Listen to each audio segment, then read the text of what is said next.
Hello friends, politics, রাজনীতি, religion, ধর্ম, spirituality, আধ্যাত্মিকতা, মিস্টিসিজম, অতীন্দ্রিয়বাদ অর ট্রান্সেন্ডেন্টালিজম, ফিলোসফি, দর্শন, হিস্ট্রি, ইতিহাস থেকে সমস্ত এবং ইনক্লুডিং সায়েন্স, অফকোর্স বিজ্ঞান, সমস্ত কিছুর নিজস্ব একটি জগৎ আছে, তার নিজস্ব ওয়ার্ল্ড আছে।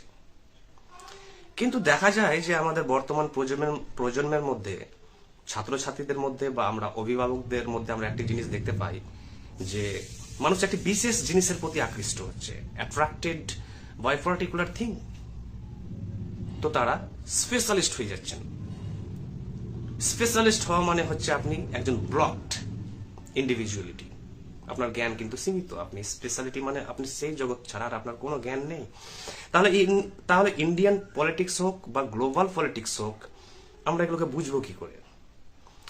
প্রত্যেকটি জিনিসের একটি সাইকোলজি আছে, সেটা ইতিহাস হতে পারে, ফিলোসফি, রিলিজিয়ান, সমস্ত কিছু, আন্দোলন, ডেমোক্রেসি, কনস্টিটিউশন, পরিবেশ, পরিস্থিতি, প্রত্যেকটি জিনিসের একটি সাইকোলজি আছে। এবং এই সাইকোলজি দু ধরনের, একটি হচ্ছে সাটল, একটি গ্রস, অর্থাৎ একটি স্থূল আর একটি হচ্ছে সূক্ষ্ম সাইকোলজি। যদি আমি পলিটিক্সকে বুঝতে চাই, পলিটিক্সের ব্যাপারে আমাদের অসংখ্য বায়াসেস এবং প্রিজুডিসেস আছে, অর্থাৎ বদ্ধ ধারণা আছে, politics is bad, politics is that or this or that. কেন? কারণ আমাদের সমস্ত কিছুর মূল্যায়ন হচ্ছে আমাদের বাহ্যিক চেতনার মাধ্যমে, অর্থাৎ স্থূল চেতনা। স্থূল চেতনা দিয়ে যাই দেখবেন এবং যাই ভালো লাগুক আপনার আর আপনার অপছন্দ হোক, সেখানে আপনি বেশি দূর পৌঁছাতে পারবেন না, এক্সপ্লোর করতে পারবেন না। তো পলিটিক্সে আপনি ডিপ নলেজ পাবেন কিভাবে? সাইকোলজিতে, ফিলোসফিতে, সায়েন্সে, হিস্ট্রি, রিলিজিয়ান, লিটারেচার, প্রত্যেকটি জিনিসের আপনি ডিপেস্ট নলেজ পাবেন।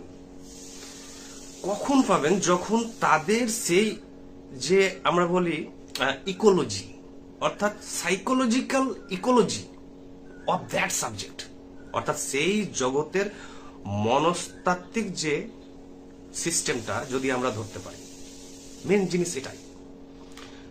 তাহলে আমরা সাহিত্য থেকে শুরু করে প্রত্যেকটি ফিল্ডে আমরা ইকুয়ালি ভাস্টলি নলেজেবল হতে পারবো, প্রত্যেকটি জিনিসে আমরা জ্ঞানী হতে পারবো।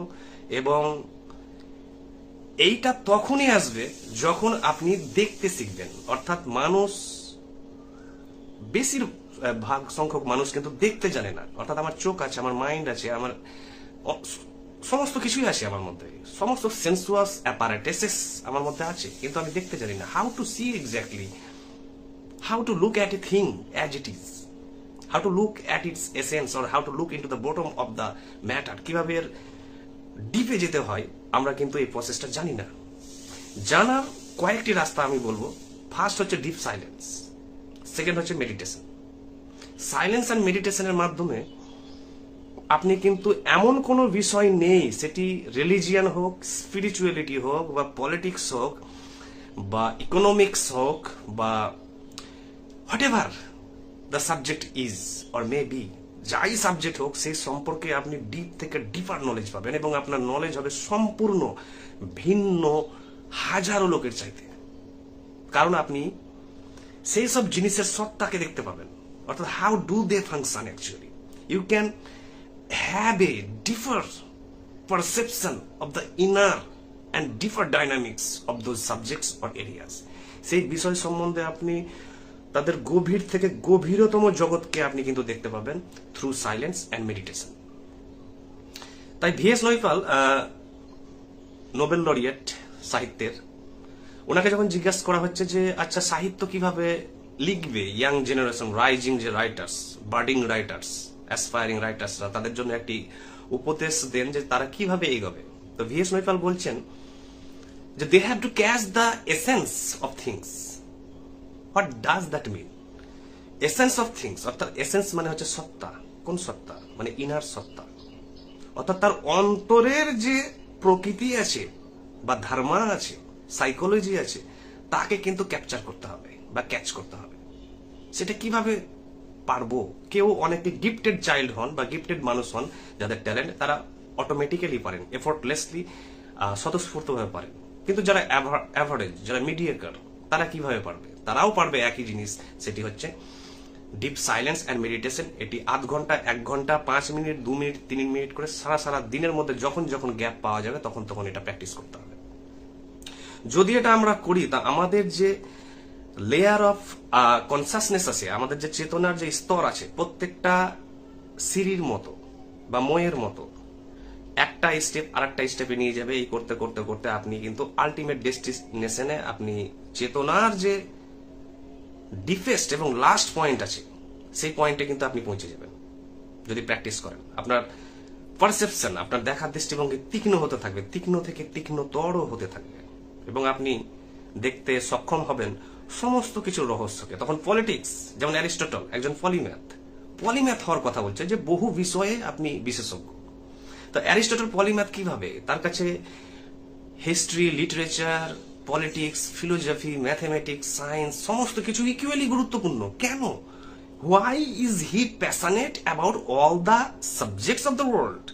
একজন ব্যক্তি সমস্ত বিষয়ে এত প্যাশনেট কি করে হতে পারে? Because of his silence, because of his meditation. কারণ তার হচ্ছে নীরবতা এবং ধ্যানে যখন দেখবেন, তখন দেখবেন যে প্রতিটি জিনিসই আপনার কাছে অ্যাপিলিং, এবং প্রত্যেকটি জিনিস আপনাকে অ্যাট্রাক্ট করছে, এবং আপনি সেই জগৎ সম্পর্কে কিন্তু ডিপ থেকে ডিপারে চলে যাচ্ছেন জানার জন্য তাকে। তাই আমার কাছে যে ফেভারিট ইংলিশ বা ফেভারিট আরবি বা ফেভারিট কোরআন বা ফেভারিট বেদ বা গীতা নয়, সমস্ত কিছু আমার ফেভারিট। কারণ কি? সমস্ত বিষয়ই হচ্ছে অন্বেষণের জিনিস। আর এটা কে পারবে? যে সাইলেন্স তার চেতনায় লালন করেছে এবং পালন করেছে, ডিপ মেডিটেশন লালন করেছে, পালন করছে, সে সমস্ত বিষয় তার কাছে কিন্তু অ্যাট্রাকটিভ হয়ে দাঁড়াবে, আকর্ষণীয় হয়ে দাঁড়াবে, অ্যাপিলিং হয়ে দাঁড়াবে, ফ্যাসিনেটিং হয়ে দাঁড়াবে, এবং তার কাছে সমস্ত জ্ঞান এসে হাজির হবে। এবং আমরা যাদের মহাপুরুষ বলি, মহাপুরুষ কেন বলি? কারণ তিনি জ্ঞানটা এইভাবে আরোহণ করে নিয়েছেন। আমরা মহাপুরুষের খেতাব দিয়ে দিয়েছি কেন? কারণ বাকিরা সব অজ্ঞ, বাকিরা সব অ্যাভারেজ সাধারণ মানুষ, তাই তার কাছে সে মহাপুরুষ।